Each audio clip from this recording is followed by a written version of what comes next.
Hello, good day mga boss. Charlotte ng DIY Grips. So, ito yung nabili nating caliper, So, napagdesisyonan ko na i-liquid sauce ako na to. Siyempre, ginawa ko, nag-testing muna ako ng maliit na part. Yan. Ito muna. Yan. So, parang okay naman siya. Silver din naman siya pagka ni-liquid sauce. Ito kasi medyo parang silver white ang dating. Tapos, gusto ko na rin matanggal to. Yan. Titignan natin kung ano yung magiging itsura pagka ni-liquid sauce. So, kailangan nyo ng flower type na remover. Yan. Para tanggalin yung tatlong screw dito. Sa dalawa, tatlo. Ito, flower type. Yan. So, bumubuo na siya. Kailangan nyo ngayon gawin. Tanggalin to. Itong clip na to. Para mahugot nyo to. Yan. Pagka nahugot nyo yan, mapag-iwalay nyo na yan. So, ang gagawin ko, babaklasin ko na muna ng buuan, tapos tatry natin i-liquid sauce sa unti-unti, tignan natin kung ano yung kakalabasan. So kalahati muna yung i-liquid sauce natin para ma-compare natin doon sa kalahati.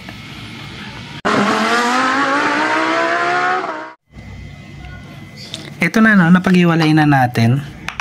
Wala kasi ako puller nung ganito. Yan. Meron pa kasi mga rubber yan doon sa loob. So yung mga rubber lang dito yung natanggal ko. Yan. Ito, tanggalin niyo yung mga rubber kasi baka malusaw ng liquid sauce Yan yung mga rubber. So ito, iiwasan ko na lang na mapuntahan ng liquid sauce. So most likely, itong mga outer part na lang yung ili-liquid sauce ko. Yan. Tapos, kung ano na lang yung kayang abutin dito. Kasi ito hindi naman ito makikita yung nasa loob. Yan. Kasi meron na mga brake pads dyan. So, ito nga kahit na hindi na i-liquid sauce. So, ito na lang muna yung i-liquid sauce ko. Tapos, naka-ready na yung liquid sauce natin. Yan. So, ito, pupunas-punasan ko ito ng liquid sauce para matanggal na yung kulay. Tapos, i-compare natin dito. Yan. So, ito kasi yung pagka-silver kasi niya, parang hindi natural. Yan. Kasi powder coated nga So, pakita ko sa inyo mamaya after natin tanggalan ng kulay ito. Di bale ito na yung kalahati ni liquid sauce na natin ito. Yan to, naka-liquid sauce na to. Ito yung hindi pa. So, parang konti lang naman yung difference. Ito parang medyo yellowish lang. Ito kasi parang lumabas sa yung tunay na kulay nung aluminum. Yan silver na talaga. Ito kasi dahil ito coated, tingnan nyo. Halatang meron siyang coat. Yan.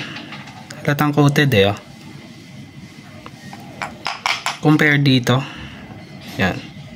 So, silver na talaga siya. So, sa akin dapat bang i-liquid sauce kung ganito yung kulay? Lalo na kung ito rin yung orderin nyo, yung Nissin. Siguro kahit na hindi na, kasi hindi naman siya ganun ka laki yung difference ng dalawa. Konting-konti lang. Pwede na siguro yan. Ayan, Pero dahil na liquid sauce ako na tong isa, yan. Ayan tingnan nyo. Ito yung mga na liquid sauce, ito yung hindi. Ayan parang may pagka silver white yung kulay nila. Ayan. Medyo iniwasan ko kasi to mapasukan ng liquid sauce. Ayan. Para hindi malagyan ng liquid sauce yung loob. Ayan. So ito, iiwasan ko rin to. Tsaka to. Pati ito. Ayan. Iwasan ko mapasukan yan. So ito, ililiquid sauce ako na lang din tong isa. So most likely baka matanggal yung kulay. Ayan. So pakita ko sa inyo mamaya after na ma-finish na natin.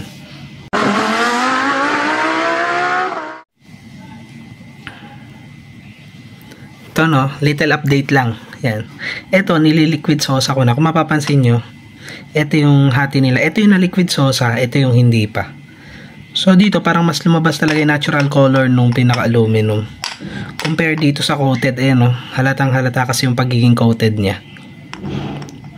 Ayan pero lumabas talaga yung kulay niya. Ayan ganda. So okay din pala na ni-liquid sauce compare dito sa medyo artificial yung kulay. Ang pinagtataka ko lang, ito kahit na liquid sauce hindi natatanggal yung kulay. Kulay blue tsaka yung kulay pula. Inisip ko okay na lang din para at least nababasa pa rin yung pangalan. Pero hindi, na liquid sauce at lahat hindi pa rin natatanggal.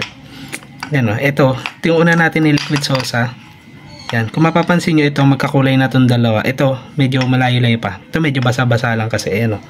Ito ang kakulay niya, yan. Ito kasi parang medyo may pagka-white eh, oh. Yan.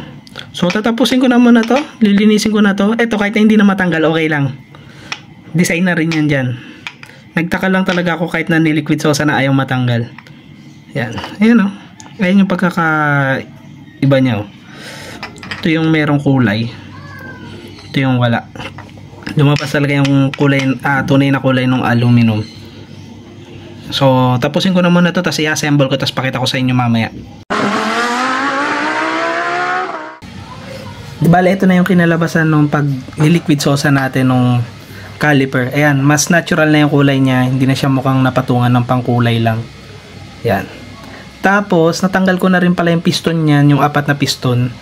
Nilinis ko kasi yung loob. Tinanggal ko yung mga pumasok na tubig. Pero konti lang naman yung pumasok na tubig. Ang ginamit kong tools, ito lang. At saka, ito. Yan, papaganyan. Sinushoot ko lang yan sa piston. Yan, papaganyan dapat. Pagka na-shoot nyo na sa piston yan, saka nyo hawakan tong part na to. Yan. Pagka to, nawakan nyo na to, yan, makikita nyo nagbubuka siya. So, pwede nyo nang hatakin yung pinaka-piston. Yan, ganun lang. So, 4 na piston, yung tinanggal ko kanina, hindi na lang na-videoan. Pero nalinis ko na yon, so wala nang tubig yung loob nito. Yan. So, ganyan yung magiging itsura nung pinaka-caliper pagka ginamitan ng liquid sosa. Medyo matagal nga lang yung pagli-liquid sosa ko dito.